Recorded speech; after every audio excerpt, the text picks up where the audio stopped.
Voy a presentarles algunos de los mecanismos que parecen contribuir a la patogénesis de la fibrosis pulmonar idiopática. Como ya ustedes saben y se ha comentado en los módulos previos, la sobrevida de los pacientes con fibrosis pulmonar idiopática es muy mala en comparación con los pacientes que desarrollan otros tipos de fibrosis que también pueden ser letales. Como ustedes saben, aproximadamente la mitad de los pacientes con fibrosis pulmonar idiopática fallecen pocos años después del diagnóstico, y en base a estas diferencias nosotros propusimos hace algún tiempo atrás que probablemente la diferencia básica entre las neumopatías intersticiales difusas que no son la idiopática, que van a la fibrosis, en estos casos la reacción fibrosante es provocada por una respuesta inflamatoria crónica que no se resuelve, y en cambio la fibrosis pulmonar idiopática, la fibrosis es provocada por una activación aberrante del epitelio. De hecho, si ustedes, por ejemplo, tienen la oportunidad de ver otras neumopatías intersticiales morfológicamente, como les ejemplifico aquí en la neumonitis por hipersensibilidad, ustedes pueden ver aquí que si ustedes biopsian a un paciente 2 o 3 meses después del inicio de los síntomas, lo único que ven es inflamación. En cambio, si ustedes biopsian a un paciente después de 2 o 3 años de síntomas, o sea, cuando ya tiene una forma crónica, ustedes ven inflamación y fibrosis. Lo mismo ocurre en otras enfermedades intersticiales, por ejemplo la sarcoidosis. En las etapas tempranas ustedes tienen granulomas exquisitamente inflamatorios, pero en aquellos casos que van a la fibrosis, los granulomas empiezan a yalinizarse y finalmente termina en una fibrosis pulmonar. También hemos aprendido lo mismo en los modelos experimentales. Por ejemplo, si ustedes desarrollan el modelo de fibrosis inducido por bleomicina, si sacrifican a un animal 2 o 3 días después de la instilación de bleomicina, solo van a ver inflamación. Si lo hacen un mes después, van a ver inflamación y fibrosis. Lo mismo ocurre, por ejemplo, con el modelo experimental de silicosis. Si ustedes sacrifican al animal 1 o 2 días después de la inyección de sílice, de la instilación de sílice, van a ver inicialmente la acumulación de macrófagos, ocasionalmente también linfocitos, posteriormente se forman los granulomas que son inflamatorios, y tiempo después estos granulomas empiezan a llenarse de colágeno. Estas son clásicas enfermedades inflamatorias que van a la fibrosis. En cambio, en el caso de la fibrosis pulmonar idiopática, la situación es diferente. Déjenme mostrarles algunos ejemplos que muestran que la fibrosis pulmonar idiopática no es conducida por un proceso inflamatorio. Si ustedes biopsian tempranamente a un paciente con fibrosis pulmonar idiopática, como en este caso un hombre de 62 años que consultó por disnea moderada, que tenía pruebas funcionales normales, que tenía una radiografía prácticamente normal y que tenía unas pocas imágenes localizadas en los subpleurales y basales que sugerían una fibrosis pulmonar idiopática inicial, el enfermo se biopsió y, como ustedes pueden ver aquí, lo que tenían eran estas imágenes de fibrosis subpleurales, con la formación de estos focos de fibroblastos que son característicos de la fibrosis pulmonar idiopática, con un epitelio alterado, como ustedes pueden ver aquí, y prácticamente no se ve inflamación. Por otro lado, como ustedes también saben y lo verán en los módulos siguientes, el tratamiento a largo plazo con antiinflamatorios e inmunosupresores muy potentes no ha mostrado ninguna eficacia en esta enfermedad. Y más aún, en algunos casos lo que ha mostrado es que empeora a los pacientes. Estudios moleculares también indican que esta no es una enfermedad inflamatoria. Lo que ustedes están viendo aquí es una imagen de un microarreglo de RNA, donde cada columna es el pulmón de un paciente y cada línea es un gen. Y ustedes pueden ver cómo en los casos de neumonitis por hipersensibilidad, en esta comparación, Déjenme decirles que las imágenes en rojo, amarillo, naranjo son que están sobreexpresados los genes. Como ustedes pueden ver, en los casos de neumonitis por hipersensibilidad, los genes que están sobreexpresados son claramente inflamatorios. Son quimiosinas, moléculas de adhesión, en este caso también linfocitos T activados, etc. En cambio, los genes que están sobreexpresados en la fibrosis pulmonar idiopática son genes que tienen que ver más bien con daño epitelial, con miofibroblastos, con proliferación, etc. Más recientemente desarrollamos un trabajo en el cual se compararon pacientes con fibrosis pulmonar idiopática, son muchos más que esta imagen, por cierto, y pacientes con varios tipos de fibrosis o enfermedad intersticial no fibrosis pulmonar idiopática. Y como ustedes pueden ver, la expresión de genes es completamente diferente, pero aquí también, de manera interesante, ustedes pueden ver cómo en el caso de las fibrosis que no son fibrosis pulmonar idiopática, los genes que están las vías que están sobreexpresadas son claramente relacionadas con inflamación, como respuesta inmune, citocinas y quimiosinas, etc. En cambio, en el caso de la fibrosis pulmonar idiopática, las vías que están sobre representadas son las que tienen que ver con la matriz extracelular, con las colágenas que ustedes saben se depositan en esta enfermedad, con motilidad, con miofibroblastos, etc. Y desde aquí les quiero indicar cómo, curiosamente, vías relacionadas con el desarrollo embrionario están muy sobreexpresadas en los pacientes con fibrosis pulmonar idiopática. Como ustedes saben, estas vías son fundamentales para el desarrollo embrionario, pero que se apagan después del nacimiento, y se ha observado que se encienden anormalmente en algunas enfermedades crónicas, una de ellas es la fibrosis pulmonar idiopática. En cambio, lo que sí llama la atención cuando uno ve las biopsias de los pacientes con fibrosis pulmonar idiopática es el incremento del número de células epiteliales, las cuales muestran una serie de alteraciones fenotípicas que son muy claras en la morfología. Las más populares son la cuboidalización del epitelio alveolar, como ustedes pueden ver aquí, pero también se ven células que se ven como aplanadas, delgadas, incluso que pueden tomar formas que parecen fibroblastos, sin embargo se tiñen con la proteína C surfactante, etc. Este es un rango distintivo de la fibrosis pulmonar idiopática, pero estas células no solo están alteradas desde el punto de vista de la morfología, sino que están sumamente activas. Y existen fuerte evidencia que prácticamente todos los mediadores que participan en la fibrosis pulmonar los producen las células inflamatorias, digo las células epiteliales. Y como ustedes pueden ver aquí, les ejemplifico nada más en un resumen, con este esquema, las células epiteliales producen los factores de crecimiento que inducen la migración y proliferación de fibroblastos y la formación del foco de fibroblastos. Las células epiteliales producen el TGF-beta, que es una de las moléculas más profibrosantes que existe y que, entre otras funciones, lo que hace es inducir la diferenciación de los fibroblastos en miofibroblastos, que son mucho más agresivos.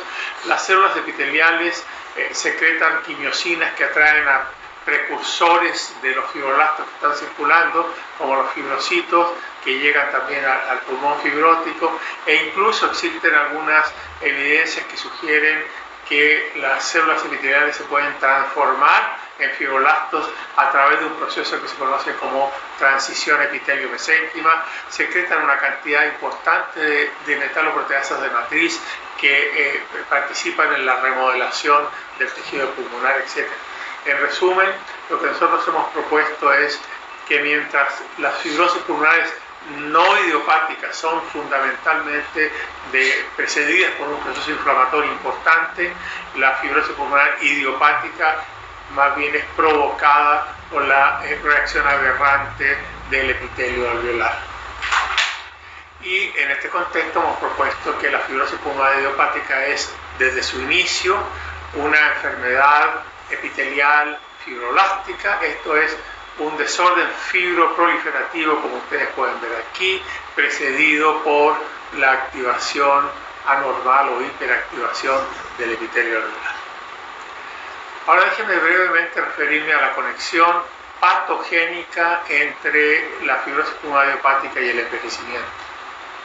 Como ya se ha comentado en módulos previos, la fibrosis pulmonar idiopática es una enfermedad claramente asociada al envejecimiento. No se observa en personas jóvenes y su incidencia y prevalencia aumenta marcadamente con la edad, como ustedes pueden ver en esta imagen que resume varios trabajos de investigación epidemiológica. Pueden ver que, con excepción de este trabajo, en todos los casos de la enfermedad se observa que empieza después de los 50 años y aumenta progresivamente con el envejecimiento. De tal manera que existe el consenso actualmente que el envejecimiento y el hábito de fumar, o más bien el fumar cigarrillos, son los mayores factores de riesgo para desarrollar fibrosis pulmonar idiopática. Sin embargo, la pregunta que surge es ¿por qué solo unos pocos individuos que están envejeciendo y fuman desarrollan fibrosis pulmonar idiopática? Y entonces, pues la primera respuesta posible es que a lo mejor estos sujetos presentan un envejecimiento pulmonar acelerado comparado con sujetos normales de la misma edad que no desarrollan fibrosis pulmonar idiopática. Déjenme mostrarles cuáles son las características moleculares del envejecimiento y les voy a dar algunos ejemplos mostrando qué está sucediendo en la fibrosis pulmonar idiopática con estas características. En general, casi todas estas marcas moleculares y celulares se han estudiado en la fibrosis pulmonar idiopática y les voy a dar algunos ejemplos. El acortamiento de los telómeros. Los telómeros, como probablemente ustedes saben, son estas estructuras de DNA que se localizan al final de los cromosomas y que protegen a los cromosomas del daño. Aquí lo pueden ver por inmunofluorescencia.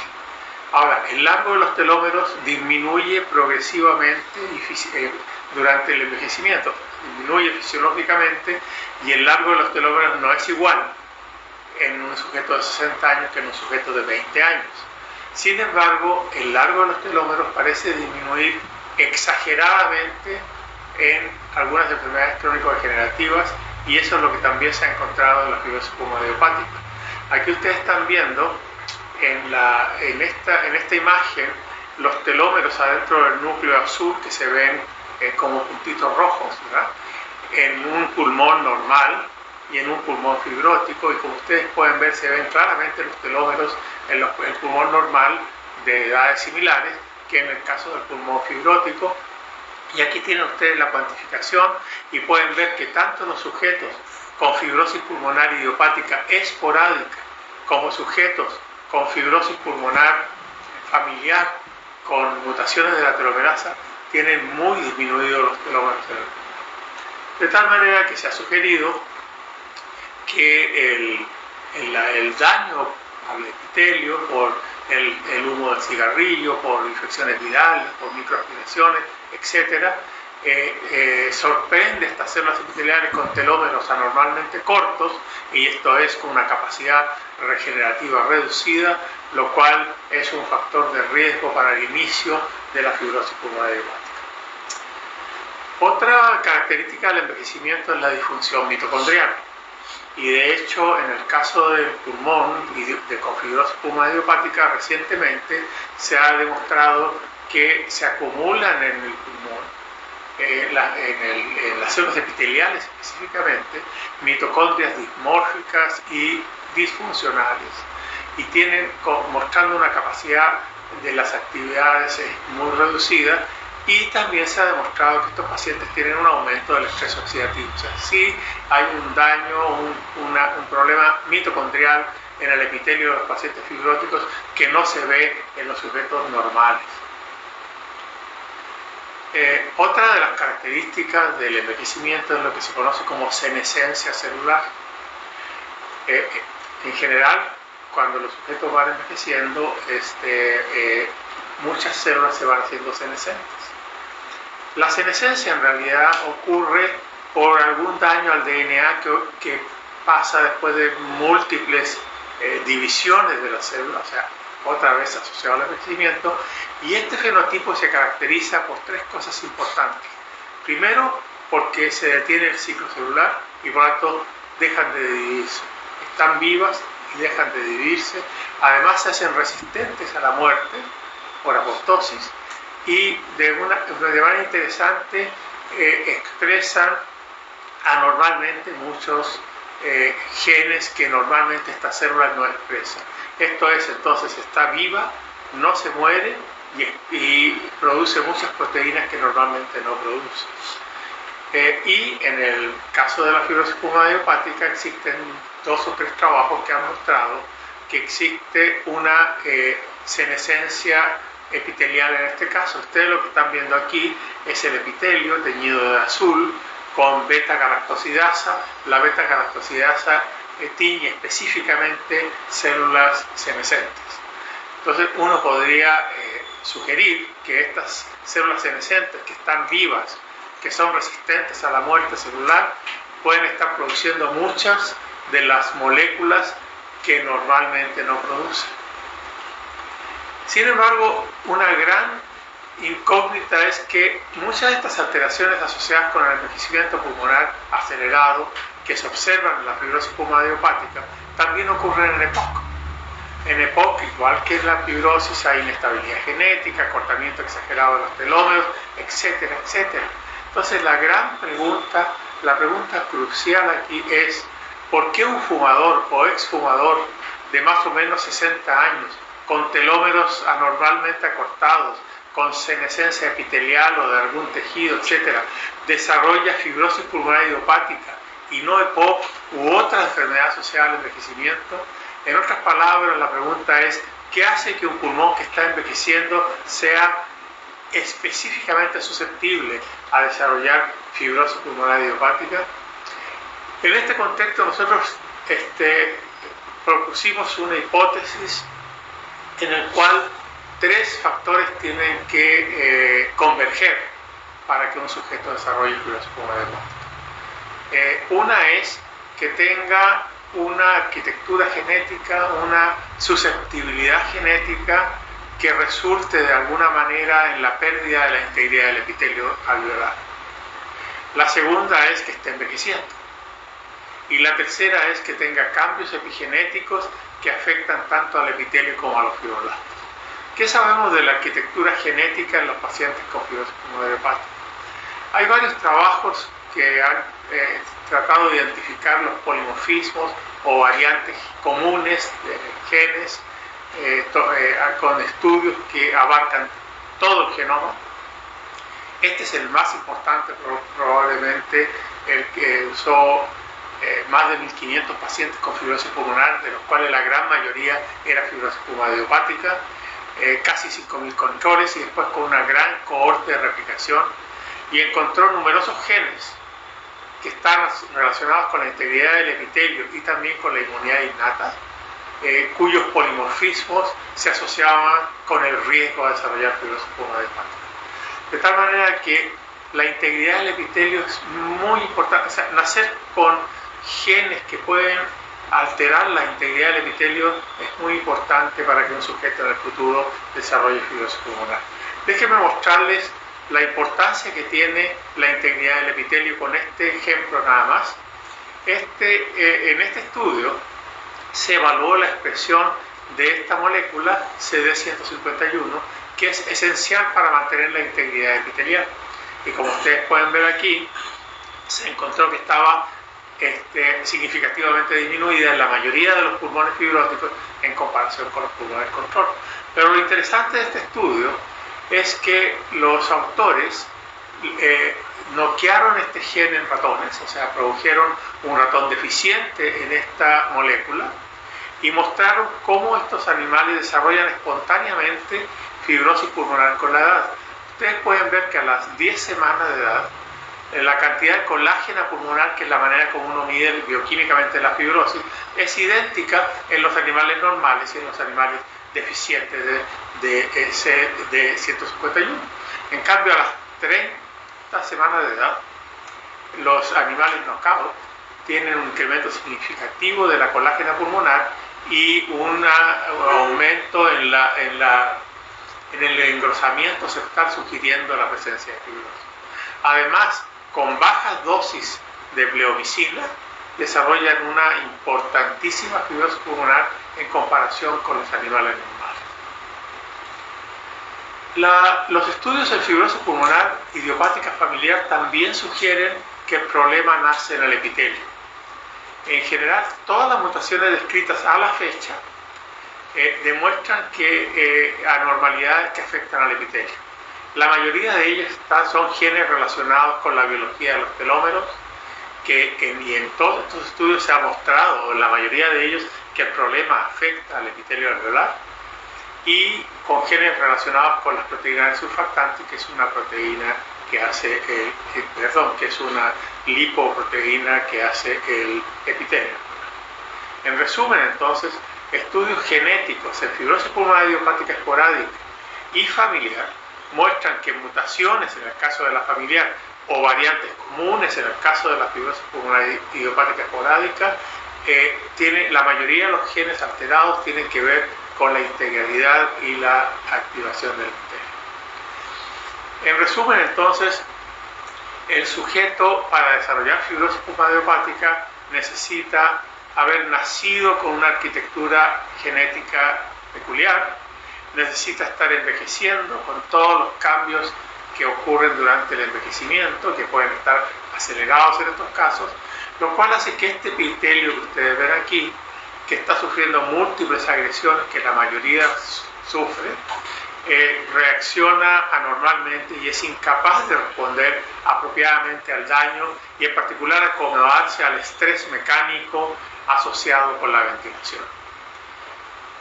Pero esto no es todo, también se necesita probablemente un tercer componente para que el sujeto inicie la fibrosis pulmonar idiopática, y son los cambios epigenéticos.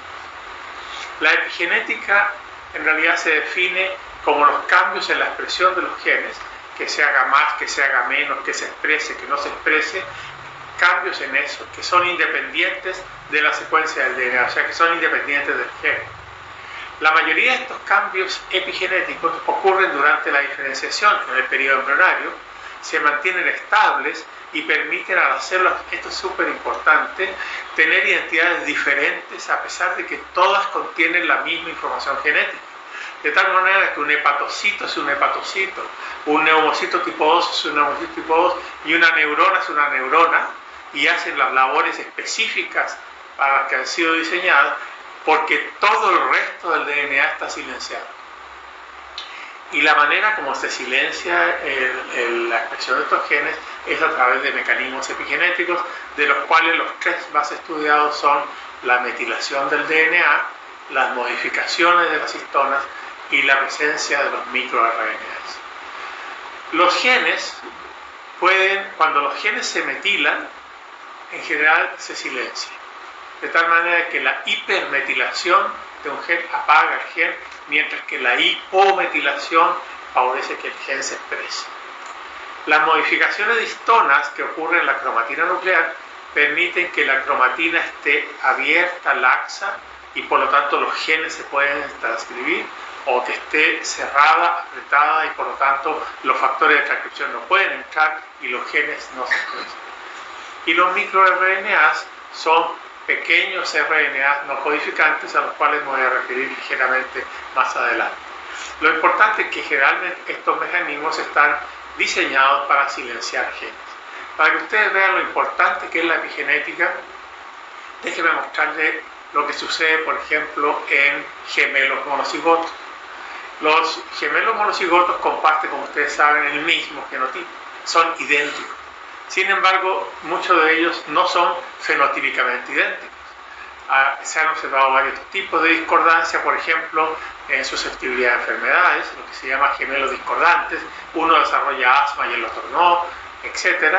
Y un amplio rasgo de características antropométricas. Uno se hace obeso, el otro es resistente a la obesidad, etcétera, etcétera. Y muchos de estos cambios son epigenéticos. Por ejemplo, nada más este ejemplo. La metilación, que es un cambio epigenético de un solo gen, en este caso MALT1, incrementa el riesgo de desarrollar diabetes mellitus tipo 2 en gemelos monocigotos, de tal manera que los que tenían los genes, aquí tienen la cohorte de descubrimiento, donde mostraron que la metilación de este gen se acompañaba con un alto riesgo a desarrollar diabetes mellitus en estos gemelos, mientras que el otro gemelo no tenía nada, y después se realizó una cohorte de replicación con resultados similares.